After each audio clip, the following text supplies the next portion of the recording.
Hello everyone, welcome to the class of history and the topic I am going to discuss is the social differences and the subtopic is the occupation.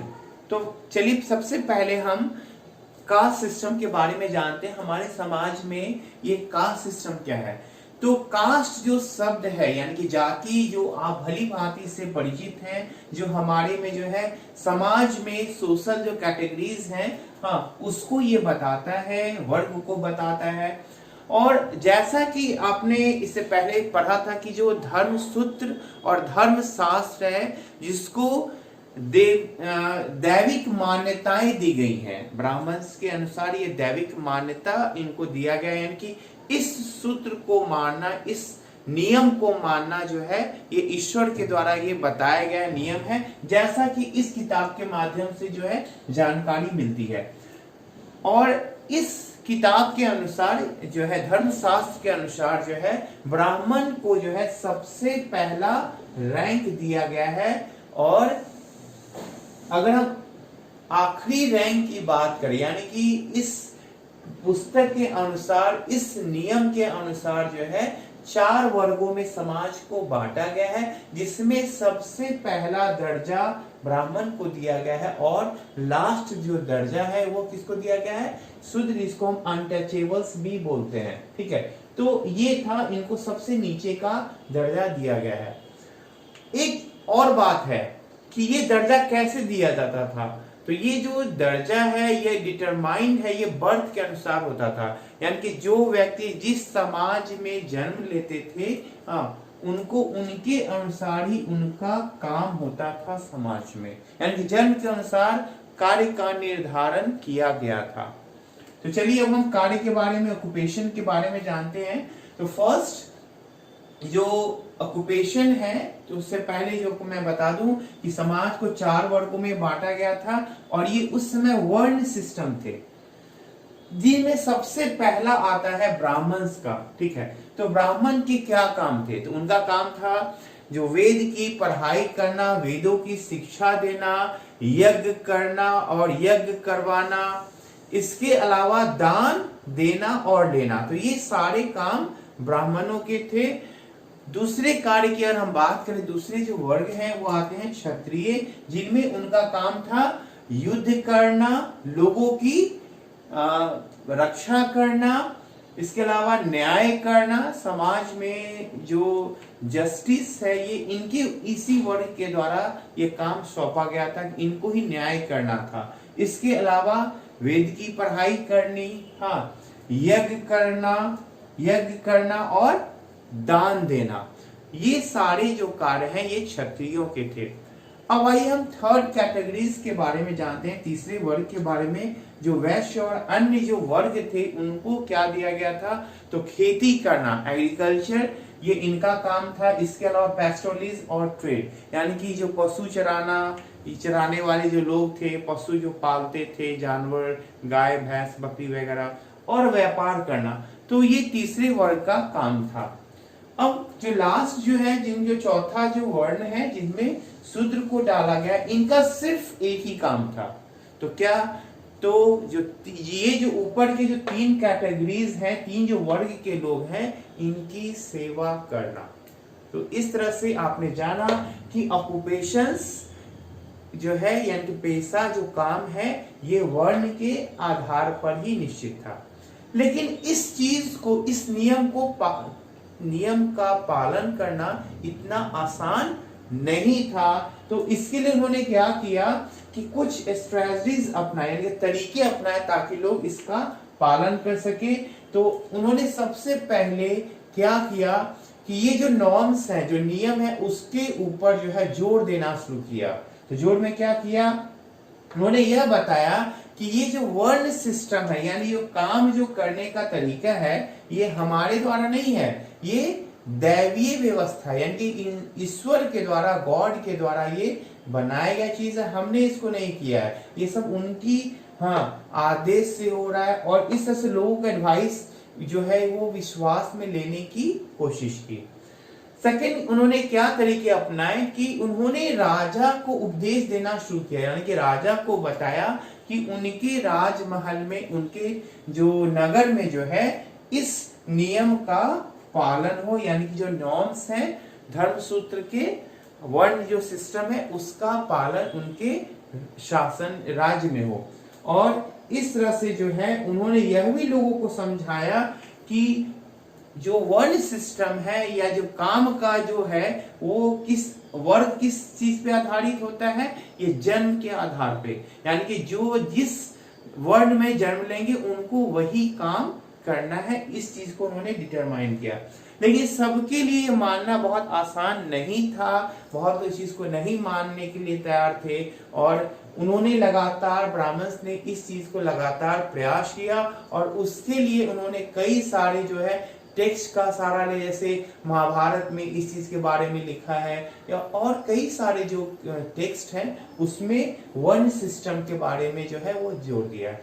तो इस तरह से आपने जाना कि वर्ण caste system क्या है और ऑक्यूपेशन किस आधार पे लोगों को काम करना होता था।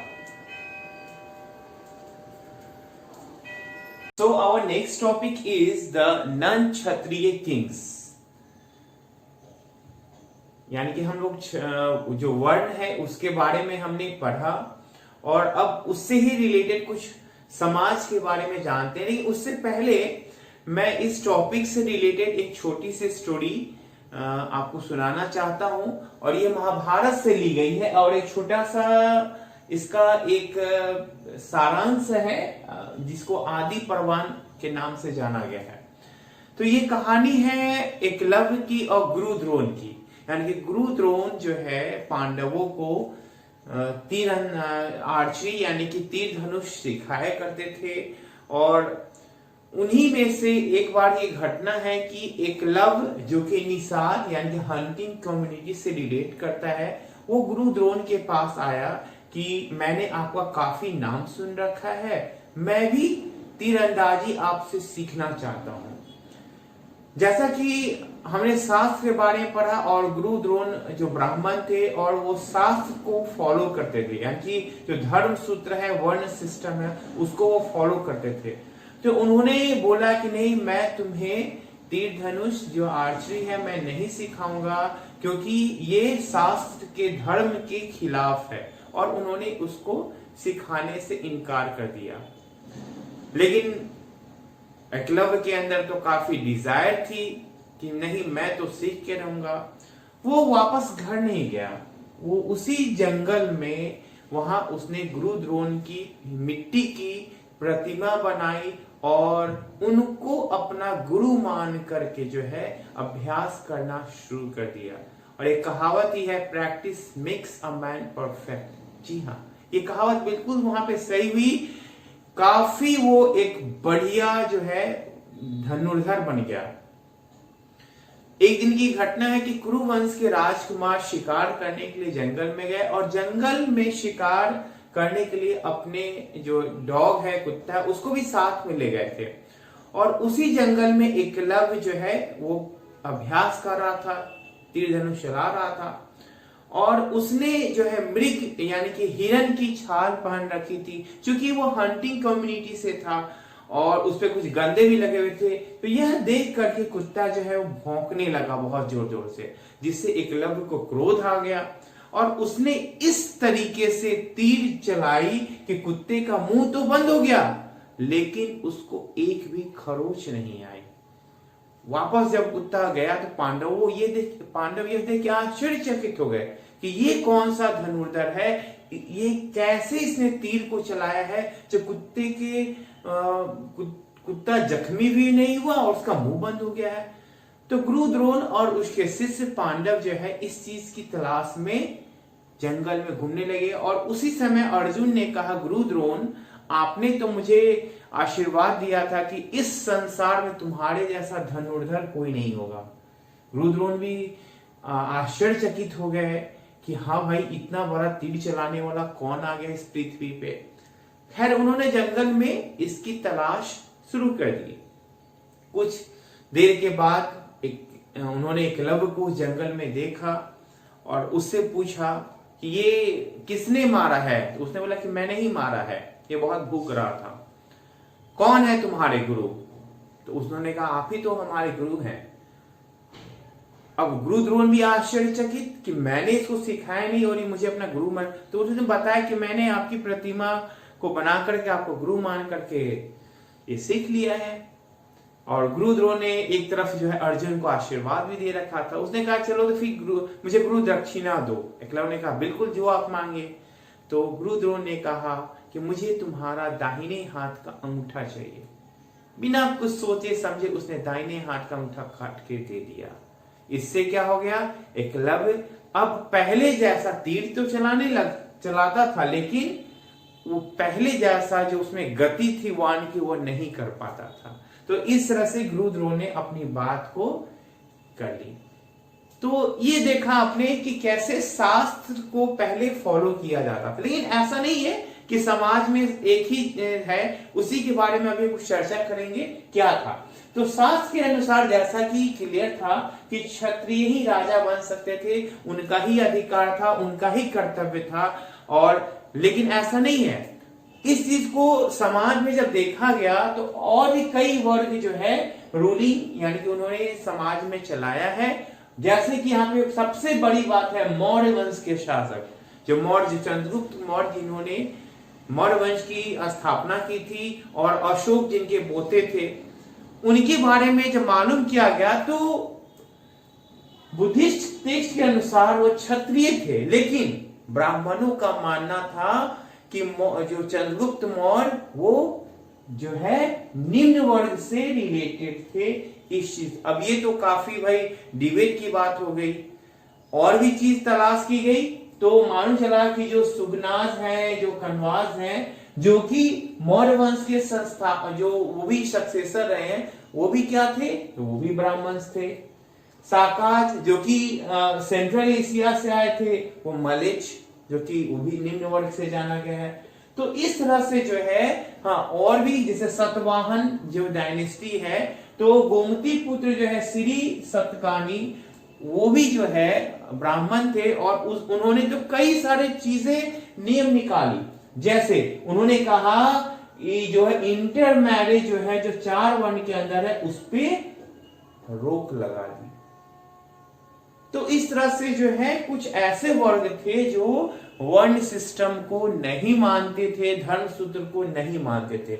चलिए और एग्जांपल थोड़ा सा और देखते हैं और क्या था उसमें। तो ऐसा देखा गया है कि जो उप महाद्वीप के इलाके थे, सब कॉन्टिनेंट के जो इलाके थे, वहां पे भी पॉपुलेशन थे और वहां के लोग जो शास्त्र है उसको नहीं मानते थे। हाँ, वो ब्राह्मण के द्वारा जो नियम बनाए गए थे वो उनके ऊपर वहां नहीं फॉलो होता था। ठीक है, और इसी वजह से उनको और अनसिविलाइज यहां तक कि जानवर भी कहा गया है, क्योंकि वो इस तौर तरीकों को नहीं मानते थे। ओके, तो ये सब चीजें था। इसके अलावा जो वर्ण सिस्टम से बाहर थे जो लोग, उसमें एक सबसे पहले मैंने आपको बताया था कि अनटचेबल क्या था उनकी जिंदगी बहुत ही बोल सकते हैं कि कष्टमय थी और उनको बहुत अच्छे नजरिए से नहीं दिखा जाता था। यहां तक कि कुछ लोग जो है जो अपने आप को पवित्र मानते थे, जैसे ब्राह्मण, वो उनका पानी खाना यहां तक कि देखना भी उनके लिए था कि वो अछूत हो गया, देख ले। तो उनको नगर में रात में भी आने की इजाजत नहीं थी, उनको सारा वो रिस्ट्रिक्शन था, ये सब चीज था। और एक और वर्ग है जो जिनको गांव से बाहर रखा जाता था, उनका काम था जो मृत जानवर है उसको हैंडलिंग करना या डेड बॉडी है उनको हैंडलिंग करना, और उनको चांडाल का नाम दिया गया है। इस वर्ग को जो है चांडाल कहा गया है। और मनु स्मृति के अनुसार जो कि अभिलेख है उसमें उनके काम के बारे में बताया गया है कि उनके कौन कौन से काम थे। चलिए उनके काम के बारे में जानते हैं। सबसे पहला उनका काम था कि उनको गांव के बाहर ही रहना होता था। अब जो कपड़े क्या पहनते थे, जो मृत व्यक्ति जो होते थे हाँ, या इनको जो अंतिम संस्कार किया जाता था, उनके जो कपड़े होते थे वो उनको पहनने के लिए अलाउ वही पहनते थे, या उनके जो यूटेंसिल्स जो होते थे जो दान वो यूज करते थे। और सबसे बड़ी बात है, ऑर्नामेंट्स उनका आयरन का यानी कि लोहे का होता था, यही उनको यूज करना पड़ता था। तो ये सारे चीज जो है वो गांव में प्रवेश नहीं कर सकते थे। यहां तक कि एक और प्रूफ मिला है, जो चाइनीज जो बुद्धिस्ट मॉन्क है, जिनका नाम था फाइशियान, और दूसरे एक और जो हमारे यहाँ पे आए थे तीर्थयात्री, स्वान, ठीक है, स्वान जो है, और दूसरा है फाशियान। तो ये जो दोनों यात्री हमारे भारत में घूमने आए थे, तो उनके अनुसार उन्होंने भी अपने जो टेक्स्ट है उसमें यह बताया है, डिस्क्राइब किया है कि इनको जब गांव में प्रवेश करना होता था तो ये करताल बजाया करते थे कि, और इससे लोग क्या हो जाते हैं, अपने अपने घरों में वो चले जाते थे, वो हट जाते थे, ताकि उनकी नजर भी उनके ऊपर नहीं पड़े। तो यही था हमारा समाज में जो वर्ण सिस्टम, और वर्ण से जो अलग थे